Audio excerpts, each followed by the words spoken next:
You know that feeling when you're looking forward to something and the excitement building up is almost better than the event itself?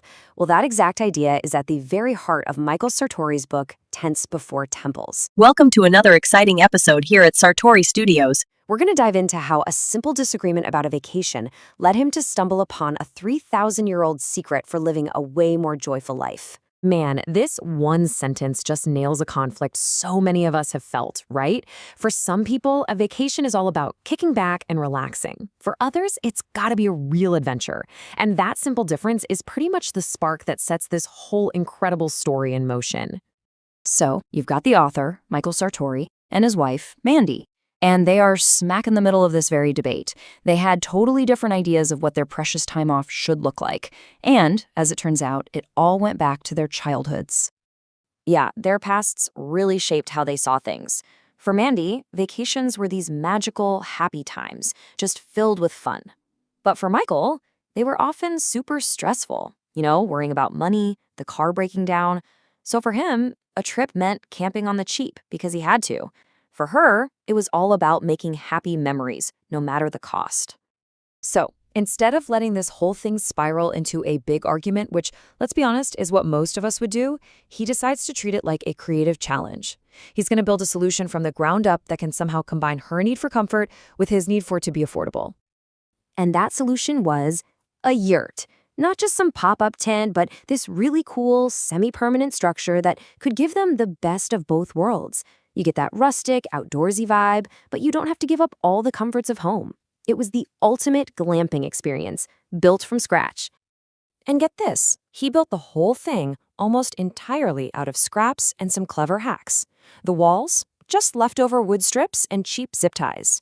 That super complex hub at the top that holds everything together, he used a computer-guided router to get it perfect. The whole project was just a masterclass in being incredibly resourceful.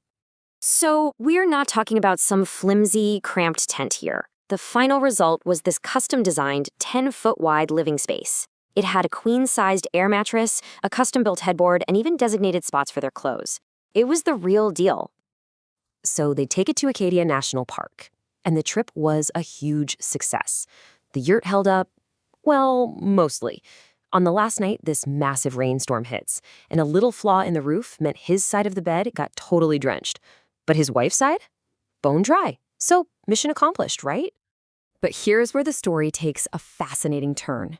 The real discovery wasn't about building a better tent.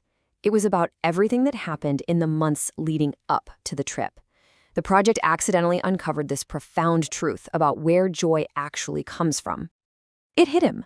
The vacation was so much better because of all the hard work he'd poured into it.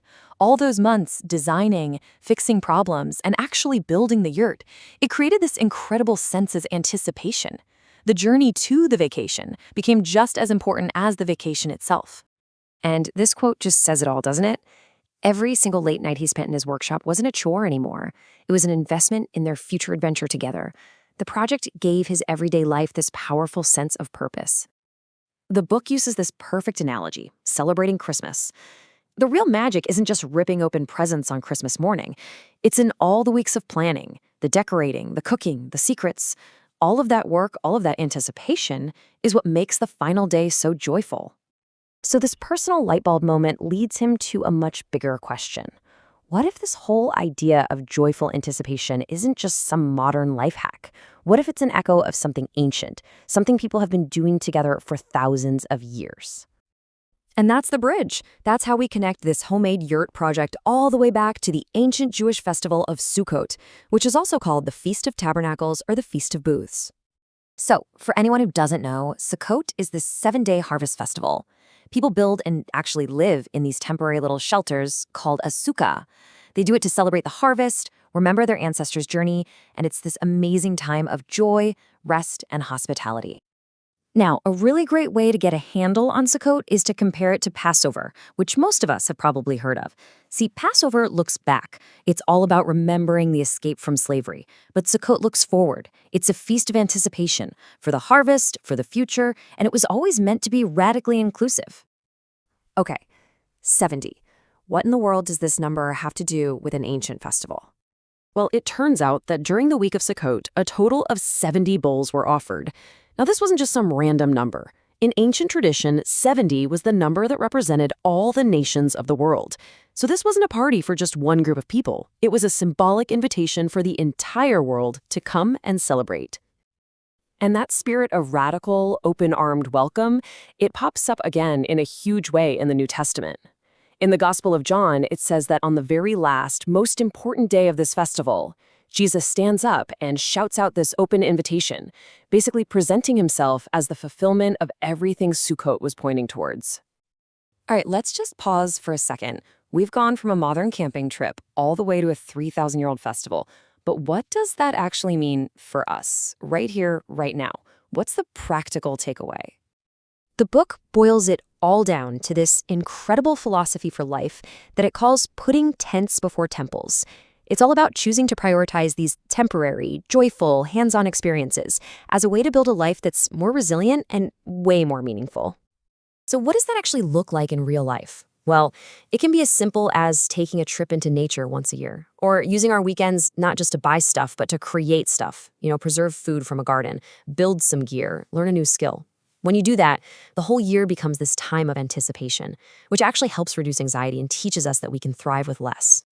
And this whole approach taps into this really deep idea called the already and the not yet.